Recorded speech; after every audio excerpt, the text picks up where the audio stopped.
মালদা জেলা পরিষদের বরাদ্দ অর্থে দুটি কাজের আনুষ্ঠানিকভাবে শিলান্যাস হলো রতুয়া থানা এলাকায়। প্রথম কাজটি রতুয়া থানার মাকাইয়া এলাকা ড্রেন নির্মাণ কাজের শিলান্যাস।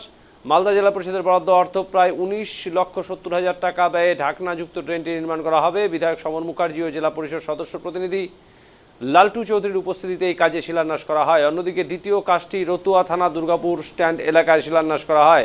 মালদা জেলা পরিষদের বরাদ্দ অর্থে কমিউনিটি টয়লেট নির্মাণ করা হবে, যার জন্য বরাদ্দ করা হয়েছে প্রায় 15 লক্ষ টাকা।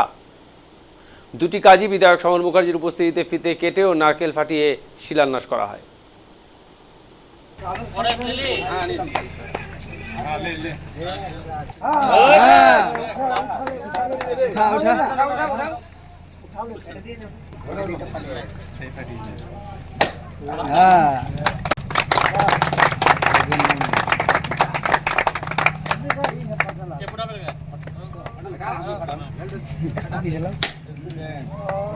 ভালো ফেটেছে, ভালো ভালো।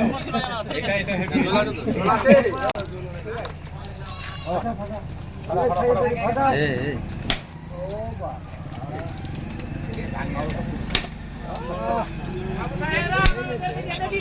এটা মাথায় ফাটান। দাঁড়া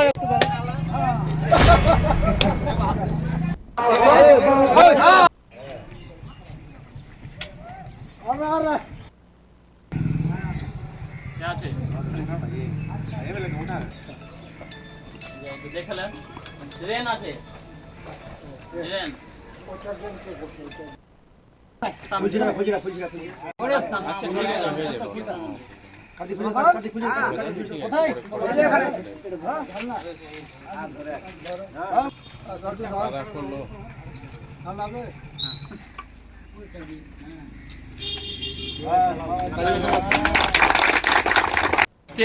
আমরা মালদা জেলা পরিষদের সহযোগিতায় আজকে আমরা দুটা কাজের শিলান্যাস করলাম। প্রথমে আমরা মাকাইয়া ডিলার মোড় টু রাধাকৃষ্ণ মন্দির 19,70,000 টাকার ড্রেন 200 মিটারের আমরা ওটা উদ্বোধন করলাম।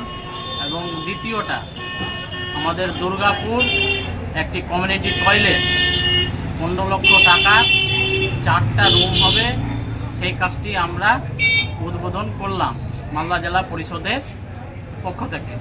কে কে উপস্থিত ছিলেন?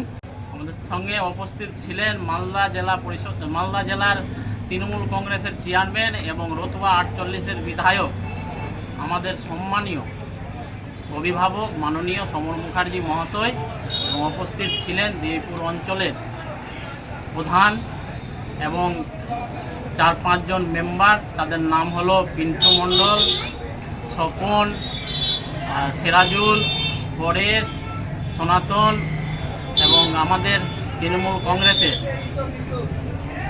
পঞ্চায়েত সমিতির সদস্য এবং আমাদের দেবীপুর অঞ্চলে বর্তমানে চেয়ারম্যান আছেন আর উপস্থিত ছিলেন আমাদের তৃণমূল কংগ্রেসের নেতা নেতৃত্বরা এবং মালদা জেলা পরিষদের সদস্যা মঙ্গলী চৌধুরীর উদ্যোগে আজকে আমরা একটা কাজের শিলান্যাস করলাম। এটাতে আমাদের দেবীপুরের এলাকাবাসী অনেক উপকৃত হবে এবং দীর্ঘদিনের দাবি ছিল, ওই দাবিটা আজকে আমরা সার্থক করতে পারলাম। এবং আগামীতে যেসব কাজ আরও বাকি আছে ওটাও আমরা সম্পূর্ণ হারে পূর্ণ করব, এই আশা আমরা রাখি দেবীপুরবাসীর কাছে। আপনার নাম আর কি দায়িত্বে আছেন? আমার নাম হলো লালটু চৌধুরী, আমি 24 নম্বর জেলা পরিষদ মঙ্গলী চৌধুরীর প্রতিনিধি।